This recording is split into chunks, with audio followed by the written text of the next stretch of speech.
വീട്ടുകാർ വന്ന് പോയതിനു ശേഷം അപ്പൊ ഋഷിയും അൻസിബയും സംസാരിക്കുന്നുണ്ടായിരുന്നു. ഋഷി പറയുകയാണ് അൻസിബയോട്, വീട്ടിൽ നിന്ന് വന്നവരെ നമ്മളെ ഏറ്റവും കൂടുതൽ വഴക്കായിട്ടുള്ള ആളുകളെയാണല്ലോ കെട്ടിപ്പിടിക്കുകയോ അതുപോലെ തന്നെ ഇഷ്ടമാണെന്നൊക്കെ പറഞ്ഞതാണ് ഋഷി പറയുന്നത്. അപ്പൊ അൻസിബ പറയുന്നുണ്ട്, നമുക്കിപ്പോ അവർ കണ്ടസ്റ്റൻസ് ആണ്, എതിരാളികളാണെന്ന് പോലെ ഇല്ലല്ലോ വീട്ടുകാർക്ക്, നമ്മളെ പോലെ തന്നെ അവരെല്ലാവരും മക്കളാണെന്നുള്ള രീതിയിലായിരിക്കും എന്നൊക്കെ പറയും. അപ്പൊ ഋഷി പറയും, എന്നാലും അത് എന്തായിരിക്കും ഉദ്ദേശിച്ചതെന്നൊക്കെ പറയും. അത് കഴിഞ്ഞിട്ട് പിന്നെ അൻസിബ പറയുകയാണ്, ചിലപ്പം ഈ കഴിഞ്ഞ പ്രശ്നങ്ങളൊക്കെ തീരട്ടെ എന്നുള്ള രീതിയിലായിരിക്കും അവരെ കൂടുതലായിട്ട് കെട്ടിപ്പിടിക്കുകയൊക്കെ ചെയ്തത്. ആ പ്രശ്നങ്ങളൊന്നും വച്ചുകൊണ്ടിരിക്കേണ്ട കാര്യമില്ല, ഞങ്ങൾ ക്ഷമിച്ചോളാനെ നിങ്ങൾ ക്ഷമിക്കുക എന്നൊക്കെ ഉള്ള രീതിയിലായിരിക്കും എന്നൊക്കെ അപ്പൊ അൻസിബ പറയുന്നുണ്ട്.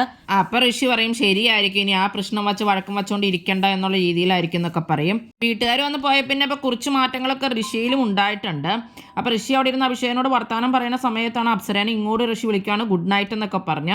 അപ്പൊ അപ്സര അവിടെ വന്നിട്ട് മിണ്ടി ഋഷിയോട്, എനിക്ക് നിന്നോട് ദേഷ്യമില്ല, ഇപ്പോഴും നിന്നോട് എനിക്ക് ദേഷ്യമില്ല, പിന്നെ ഇവിടെയുള്ള കാര്യങ്ങളെല്ലാം നമുക്ക് പുറത്തു പോയിട്ട് സംസാരിക്കാം, ഞാൻ ഇവിടെ വെച്ച് എന്തോരം പറഞ്ഞാലും നിനക്കത് മനസ്സിലാകാൻ പോകുന്നില്ല എന്നൊക്കെ അപ്സര പറഞ്ഞു. ഋഷി അപ്പൊ പറയുന്നുണ്ട്, ശരിയടി നമുക്കിവിടെ ഗെയിം കളിക്കാൻ കുഴപ്പമില്ല എന്നൊക്കെ. ഓൾറെഡി അമ്മയൊക്കെ പോയി കഴിഞ്ഞപ്പോൾ തന്നെ ഋഷി അപ്സരനെ കെട്ടിപ്പിടിക്കുകയൊക്കെ ചെയ്തിട്ടുണ്ടായിരുന്നു.